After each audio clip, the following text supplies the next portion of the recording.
Hello my dear young viewers and my dear friends, कैसे हैं मित्रों।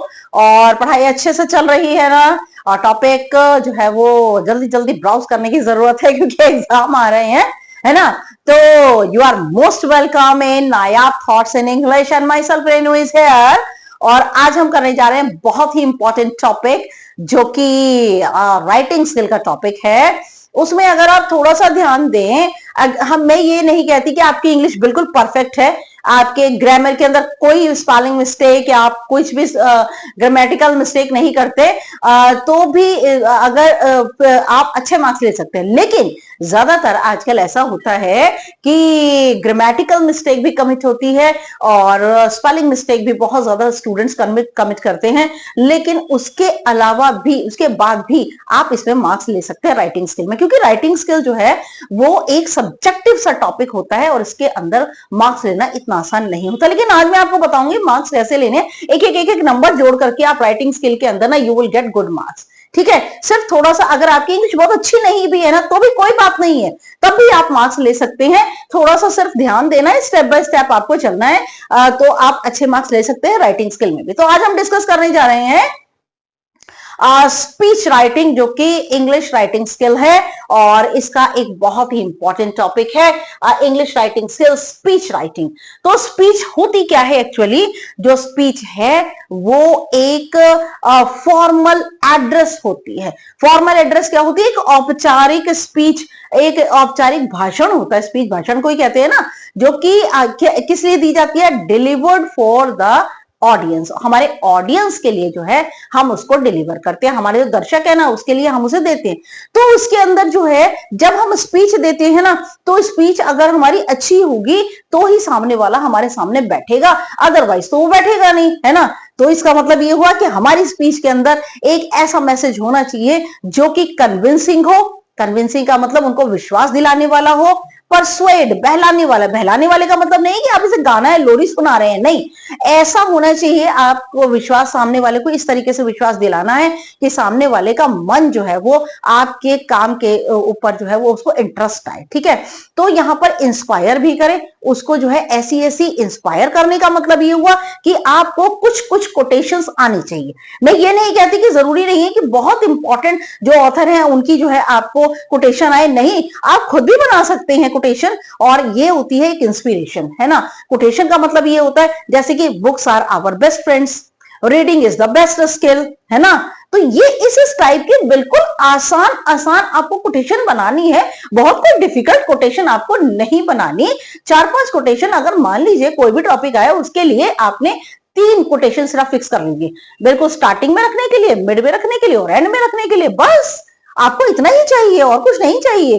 तो उसके बाद में फिर उसके बाद स्पीच के अंदर information up to the mark होनी चाहिए। अगर आपको डेटा पता है अच्छे ढंग से तो ही आप उसको स्पीच के अंदर रखिए, अदरवाइज उसे मत रखिए। ठीक है, और सेंटेंसेस को छोटे छोटे सेंटेंस रखिए, सेंटेंसेस बड़े करने की बिल्कुल भी जरूरत नहीं है, क्योंकि जितना बड़ा आप सेंटेंस करेंगे ग्रामेटिकल मिस्टेक उसके अंदर आएगी। ठीक है, छोटे छोटे आपसे सेंटेंस रखने हैं।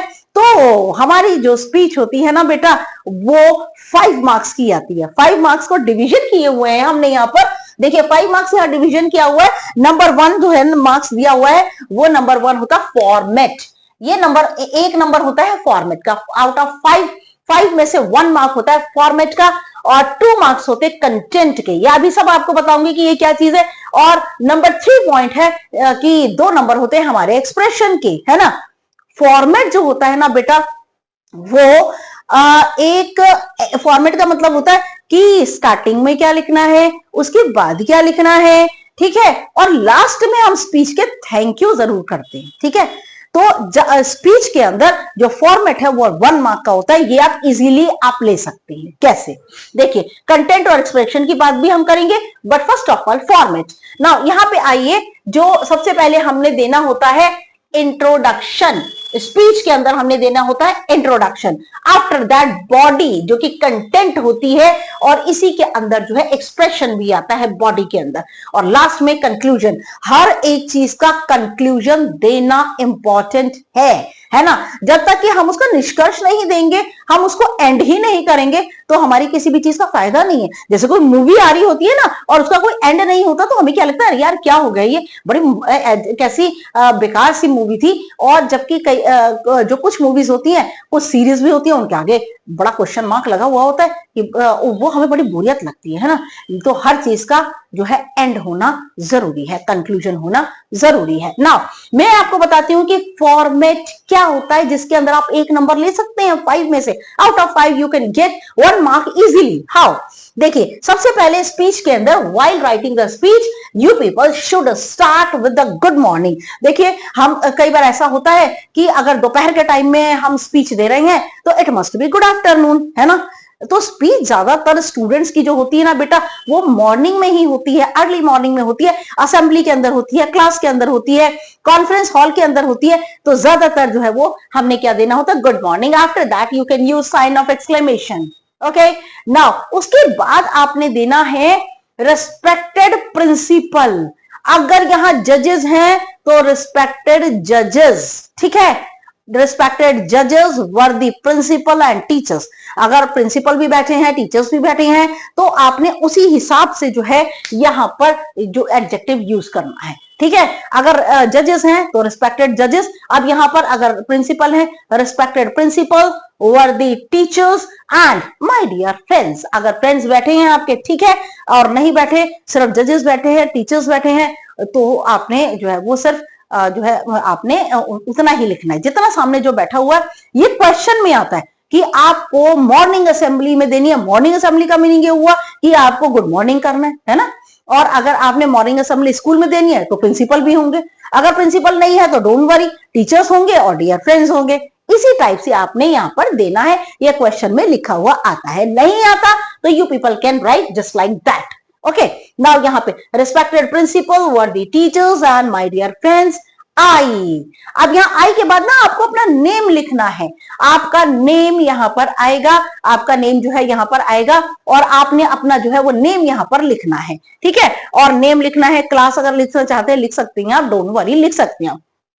आई, अब यहां पर मैं कह देती हूं Sushmita. I Sushmita stand before you to speak on the topic. आपको यहां पर टॉपिक डालना है। क्वेश्चन के अंदर जो टॉपिक आया हुआ है, reading is a fun, mobile is a blessing, mobile is a bane, okay, old age home, या फिर किसी भी टाइप की जो भी स्पीच आई है, यहां पर आपको उसका टॉपिक लिखना है, ठीक है। अब यहां पर टॉपिक लिखने के बाद में ना आपका यहां पर बॉडी स्टार्ट हो जाएगा, ठीक है। यहां बॉडी स्टार्ट हो जाएगा आपका। जब ये बॉडी स्टार्ट हो जाएगा तो बॉडी लिखने के बाद आपने यहां पर लिखना है लास्ट में, स्पीच के एंड में आपको देना है थैंक यू, जरूर बोलना है थैंक यू, ठीक है। Thank you very much, thank you, ये जरूर बोलना है। अब मैं आपको एक एग्जांपल ले रही हूं और उसको हम ना डिस्कस करेंगे। ये फॉर्मेट लगाएंगे। ये जो फॉर्मेट है ना, यहां पर ये गुड मॉर्निंग और ये रिस्पेक्टेड से लेकर के ये सारा का सारा इतना और लास्ट में थैंक यू।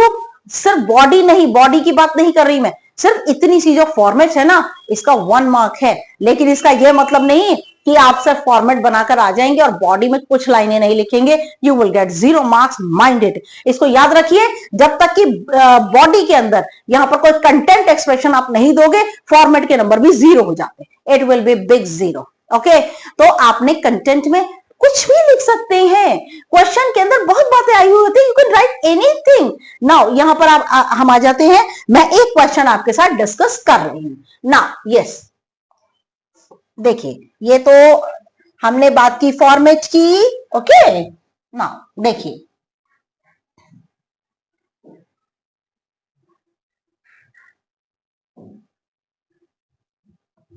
इसे भी हम हटा रहे हैं। ओके, यस, अब हम एक क्वेश्चन लेते हैं। हम एक क्वेश्चन कौन सा लेते हैं? हम क्वेश्चन लेते हैं रीडिंग एंड इट्स बेनिफिट, ठीक है। यहां पर आ जाएगा रीडिंग एंड इट्स बेनिफिट, ठीक है। इसके ऊपर आपको स्पीच देनी है। इसके ऊपर आपको स्पीच देनी है तो सबसे पहले यहां पर गुड मॉर्निंग, ओके, यहां हमने गुड मॉर्निंग कर दिया। यहां ये देखिए यहां पर respected principal, worthy teachers, and my dear and my dear and my dear friends, today I Sushmita, today I Sushmita, यहां पर नेम लिखना है आपको, क्लास लिखना चाहते हैं क्लास लिख सकते हैं, stand before you, stand before you, to stand before you to speak on the topic, ठीक है, ऑन द टॉपिक, टॉपिक है रीडिंग एंड इट्स बेनिफिट्स, ठीक है, रीडिंग एंड इट्स बेनिफिट्स। तो ये जो है बिल्कुल सही करेक्ट होना चाहिए, इसमें ये करेक्ट इंग्लिश होनी चाहिए। इतना सा याद करने में तो मेरे ख्याल से आपको कोई दिक्कत होनी नहीं चाहिए, तो बोलते बोलते भी आपको याद हो गया होगा। अब यहां पर बेटा जब भी आप स्टार्ट करेंगे ना, तो आप जब भी आपने बॉडी जो बनाना है ना, यहां पर देखिए बॉडी आप कैसे बनाओगे, इसके बाद जो मैटर लिखेंगे उसमें सबसे पहला नंबर आता है, कोई भी आप कोटेशन ले लो, ठीक है। कोटेशन का मतलब होता है कि reading is fun, reading is a great skill, कोई भी कोटेशन आप ले लो, ठीक है। सबसे पहली बात आएगी यहां पर आप you all know respected principal, worthy teachers and my dear friends, today I Sushmita here and to speak on the topic reading and its benefits, and you know that reading is a fun, ठीक है। आपने इस तरीके से इसको speech को बोलना है, रीडिंग इज अ फन। सबसे पहले कोई भी कोटेशन आप रख दीजिए, ठीक है। उसके बाद में जब आपने कोटेशन रख दिया है, उसके बाद नंबर 2 पर आता है advantages, advantages of reading, reading के पढ़ने के फायदे, या तो आप एडवांटेजेस कहिए या फिर आप कहिए बेनिफिट्स, ओके, कि इसके बेनिफिट्स क्या हैं। भाई पढ़ने के तो बेनिफिट्स बहुत सारे हैं। Reading is fun, reading makes a man perfect, and reading books are the mirror of the soul. सबसे पहले आपने 3 कोटेशन जो है वो डिसाइड कर लेनी है। 3 कोटेशन क्यों डिसाइड कर लेनी है आपने? 3 कोटेशन डिसाइड करने का मतलब ये है, एक बिल्कुल स्टार्टिंग में रखो, एक बीच में रखो और एक कंक्लूजन में, एंड में रखो, ठीक है। तो यहां पर रीडिंग के reading is a fun, reading is a skill, reading makes a man perfect, and reading books are the mirror of the soul, ठीक है। तो आप reading is a very precious skill, आप यहां पर कोई भी 3 कोटेशन आप ले लो, बिल्कुल स्टार्टिंग में रखो, बीच में रखो और एंड में रखो, ठीक है। फिर उसके बाद में उसके एडवांटेजेस बताइए कि पढ़ने के फायदे क्या होते हैं। अच्छा बताइए पढ़ने के फायदे क्या होते हैं? हमारे स्ट्रेस को रिड्यूस करता है ना, हमारे स्ट्रेस को क्या करता है? रिड्यूस करता है, और उसके अलावा रिड्यूस करता है हमारी वरीज को, हमारी एंजाइटी को, हमारी परेशानी को, हमारी दिक्कत परेशानी को रिड्यूस करता है, और स्किल्स हमारे डेवलप होते हैं। हमारा जो एक्सपीरियंस का जो एरिया है वो बढ़ जाता है, स्ट्रेच हो जाता है, हमारी पर्सनालिटी को जो है वो डेवलपमेंट हो जाती है, और क्या होता है? हमारी कंसंट्रेशन बढ़ जाती है। और तो पढ़ने के इतने सारे फायदे हैं, हमारी राइटिंग स्किल बढ़ जाती है, और क्या होता है कि हमारी जो स्लीप रेडीनेस होती है, अगर पढ़ने के बाद आप सोएंगे तो बड़ी अच्छी नींद आती है, और फिर हमारा क्या होता है, जो ब्रेन होता है उसकी जो बाउंड्रीज होती हैं वो बढ़ जाती हैं, और हम अगर हम स्टार्टिंग, ये जो रीडिंग है ये हमें स्टार्टिंग जब हम यंग होते हैं ना, जब से हमें पढ़नी चाहिए, और इसकी जो हैबिट है हमें इसको डेवलप कर लेना चाहिए, ठीक है। तो यहां पर हमारी मेंटल हेल्थ के लिए रीडिंग बहुत जरूरी है, एंड इट इंक्रीजेस वोकैबुलरी, तो ये बेनिफिट्स हैं, इनमें से आप कोई भी 5-6 बेनिफिट्स, क्योंकि जो आपकी स्पीच होती है ना वो बेटा 120 से लेकर 150 वर्ड्स की आती है ना। इतने में तो आप ये इसका जो फॉर्मेट है स्टार्टिंग का 30 कम से कम 25 वर्ड्स का तो आप यही लिख लेंगे। उसके बाद आपने कोटेशन 1-2 डाल दीजिए बिल्कुल स्टार्टिंग में। उसके बाद में एडवांटेजेस ऑफ रीडिंग कि इसके फायदे क्या होते हैं, बेनिफिट्स क्या होते हैं, दुनिया भर के इसके बेनिफिट्स हैं, तो आपने उनको लिखना है। और उसको लिखने के बाद लास्ट में कंक्लूजन देना बहुत जरूरी है। Number 3 point, conclusion. कंक्लूजन में क्या आएगा? यस नाउ कंक्लूजन में क्या आएगा? कंक्लूजन में आएगा yes, I hope that you all will be satisfied and agree with all my points which I kept in my speech and in a nutshell। आप यहाँ पे कंक्लूजन में लिख सकते हैं, कहां से स्टार्ट कर सकते हैं? consequently number 1, number 2 in a nutshell। ठीक है, ठीक है। और ये आप ये जो है वो जब अपना एंड करते हैं ना तो consequently I can say that reading books are the mirror of soul। Clear है कि लास्ट में in a nutshell I can say that reading books are the mirror of soul। Thank you. ठीक है, तो लास्ट में आपने जो last यहां पर आएगा वो आएगा last thank you. Thank you जरूर आएगा, क्योंकि ऑडियंस के सामने से जाने से पहले आप उन्हें धन्यवाद देंगे कि भाई आपकी जो स्पीच थी उन्होंने बड़े पेशेंस रख करके आपकी स्पीच को सुना। क्लियर हुई बात कि नहीं हुई? क्लियर है? तो आप ये मैं आपको इसी वीडियो के साथ में कुछ जो है वो क्वेश्चंस अटैच करके दे दूंगी और उसके वैल्यू पॉइंट्स भी अटैच करके दे दूंगी। वैल्यू पॉइंट्स का मतलब क्या होता है? ये होते हैं value points, quotation, advantages, conclusion. ठीक है, ये भाई इसके अंदर जो एडवांटेजेस हैं इसके 3-4 एडवांटेजेस भी आपको जो है वो उसके साथ में दे दूंगी। वैल्यू पॉइंट्स आपको इसी वीडियो के साथ में जो है वो कनेक्ट करके दे दूंगी, या नेक्स्ट डिबेट का एक वीडियो है उसके साथ में कनेक्ट करके आपको दे दूंगी, जिससे कि आपको स्पीच और डिबेट दोनों के जो टॉपिक है उनको करने में इजी हो। Okay, yes now my dear friends, this is my new channel and please मेरे चैनल को लाइक कीजिए, सब्सक्राइब जरूर कीजिए और शेयर आपने कर दिया होगा।